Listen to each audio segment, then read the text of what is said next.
despite all of the feelings that I was having that were really dark, and honestly, some days having a hard time feeling like I could get up and care for her, especially at night, I just kept that thought in my head. I want her to have the best life. I want her to have the best life. Hi there, beautiful ones. I am sending lots of love to you this week and so glad to have you back here on the channel. If you are new here, my name is Leisha and I have been documenting my personal leveling up journey now for the past 2 years. I've been sharing my efforts going from broke beach bum to feminine, elegant, and affluent woman. So I would love to have you join me. Every week, I typically upload on Sundays. Just in case you missed it, I have recently returned from maternity leave and I've been catching up with you here on some health and wellness topics during the month of June. Today, I actually want to share what my experience was like with postpartum depression and talk a little bit about the mental health aspects of a leveling up journey. I want to talk about how I've made it through that postpartum depression, what I'm still working on, and what I plan on doing to continue my leveling up journey moving forward. I will truly tell you that your mental health and your mindset, as I've mentioned in some previous videos, are truly important assets to your ability to achieve the things that you want to achieve on your leveling up journey and live the life that you want to live.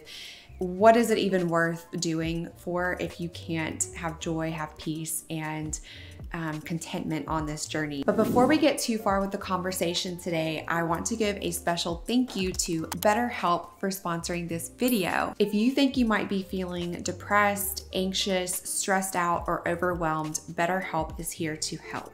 Anxiety and overwhelm are actually feelings that I experience every day. I wanted you to know that women like us who want the best life possible are not immune to mental health challenges. You don't have to give up your drive or your success for the sake of your mental health. BetterHelp offers licensed therapists who are trained to listen and help you. Talk to your therapist in a private online environment at your convenience. There is a broad range of expertise in BetterHelp's 20,000 plus therapist network that gives you access to help that may not be available in your area. Just fill out a questionnaire to help you assess your specific needs, and then you get matched with a therapist in under 48 hours. And yes, they matched me with a therapist in under 48 hours. Then you schedule secure video and phone sessions, plus you can exchange unlimited messages and everything you share is completely confidential. You can also request a new therapist at no additional charge anytime. Join the 2 million plus people who have taken charge of their mental health with an experienced BetterHelp therapist. Get 10% off your first month at betterhelp.com/Leisha.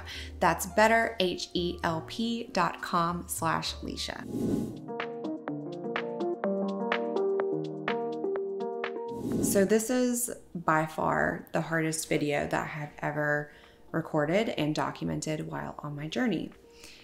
I so badly want to live from a place of positivity and light and goodness that, you know, I don't like revisiting these sort of more challenging times in my life. And so, you know, I didn't upload a video for a good 4 months while I was going through all of this. And, even sometimes that bothers me that I couldn't hop on and just record a video about it and share what I was going through.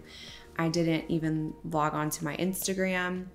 I wish I would have. So many of you sent such lovely messages that were just so full of encouragement, but postpartum depression is a really tough place to be. I want to share my experience to help, even if it's just one woman out there who is going through this right now, or you're about to give birth, or you're planning on having a family and you want to know what to look for. I don't want to scare anyone away from becoming a mother.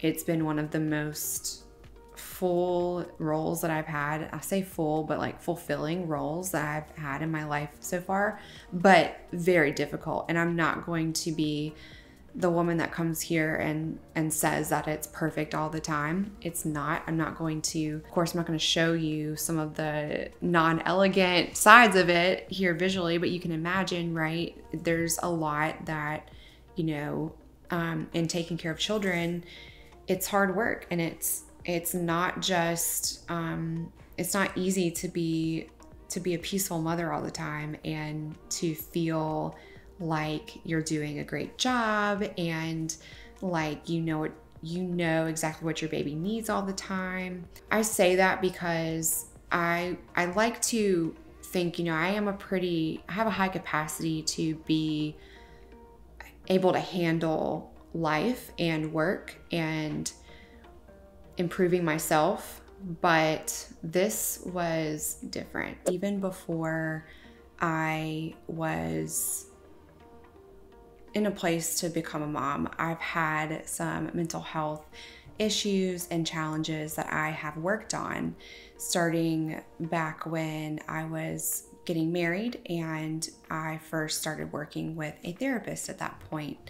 So I can truly tell you that despite all of the things that I've been able to manage and to do, I still have some struggles in managing to accomplish things. I would not be here with what I've been able to do today if it were not for seeking that professional help and showing up for it and having that support from a professional to give me the tools, and just talking to someone who is more knowledgeable about how to approach life through the lens of those, anxious thoughts and depressing emotions and all of that is very helpful. It's really hard to describe how helpful it is to make, therapy a part of your life if you have anxious thoughts, overwhelming thoughts, stress, depression that is affecting your quality of life and affecting those around you. So for me, it was really affecting my relationship at that point when I first got started with therapy, and I was able to get to a place with it where, a few years ago, I didn't have to go very regularly at all. And I was in a period of life where things were just very easy almost and felt very in flow for me. That all changed last year in 2021 when we experienced a miscarriage in January, right before my husband's birthday. And that was a very traumatic experience going through that loss.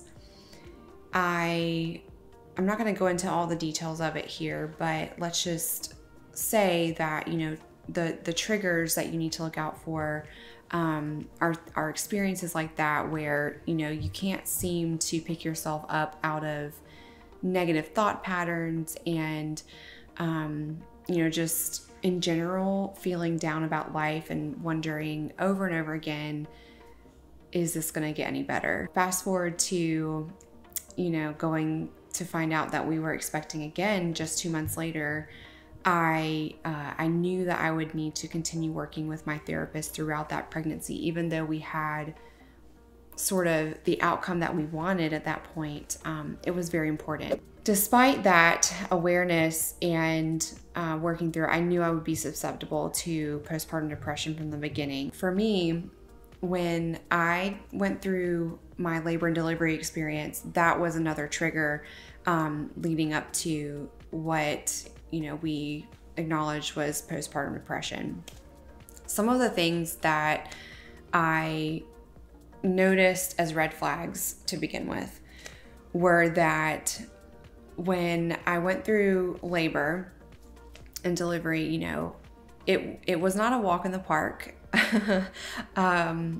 I didn't get the labor and birth experience that I had planned out, and I knew that going into it. But for me, for some reason, it was like I had to grieve losing that ideal experience that I had wanted for myself.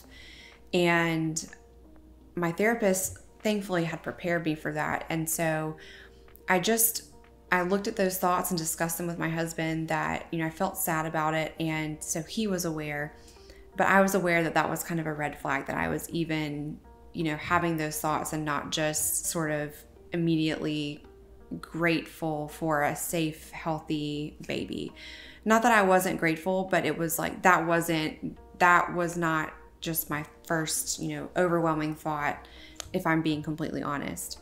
The second thing was that when I was in the recovery room, I kept looking at my daughter, nursing her, taking care of her. We were exhausted. We had very little sleep.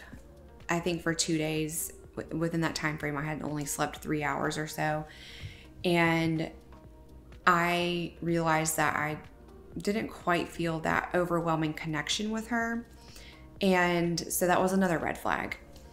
I was just aware of it at that point. I was still running off of adrenaline, and if you were talking to me one-on-one like this, you probably wouldn't have noticed that anything was wrong with me.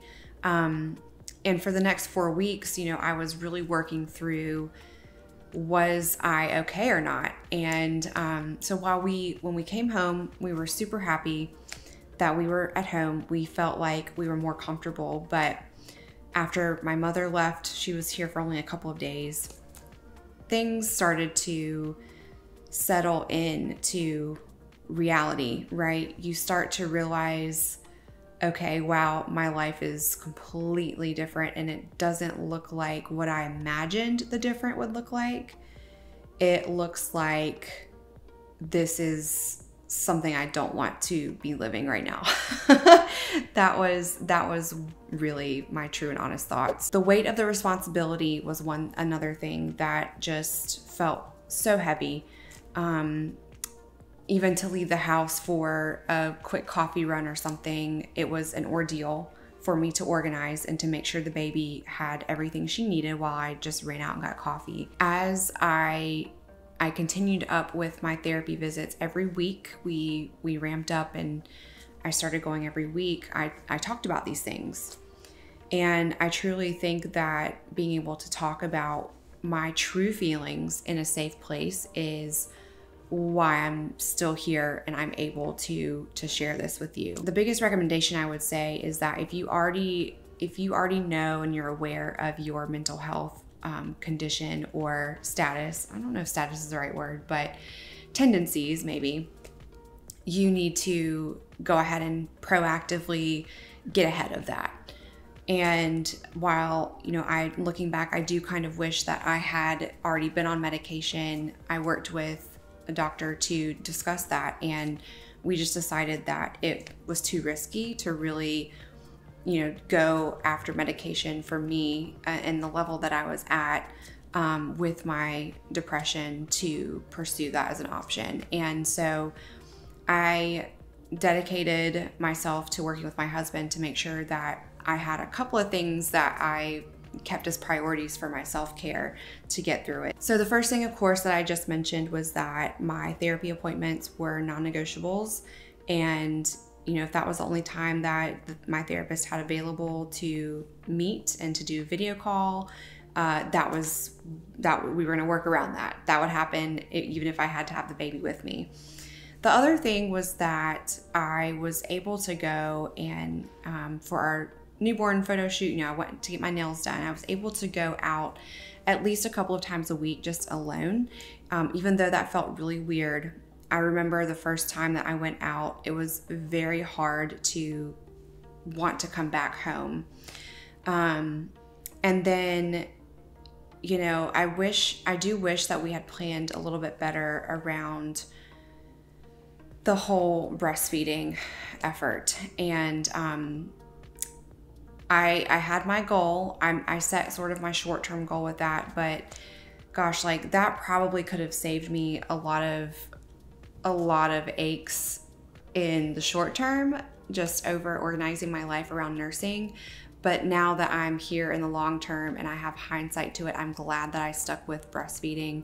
And so I could probably do a whole other segment on that, or maybe I'll just put something about that on my Instagram, about how I managed that and how I stuck with it. But I just, I kept thinking about overall, even though I was having a hard time personally as a mother, I kept thinking about what was best for my daughter and how much I wanted to just give her the best life possible. And so despite all of the feelings that I was having that were really dark, and honestly, some days having a hard time feeling like I could get up and care for her, especially at night.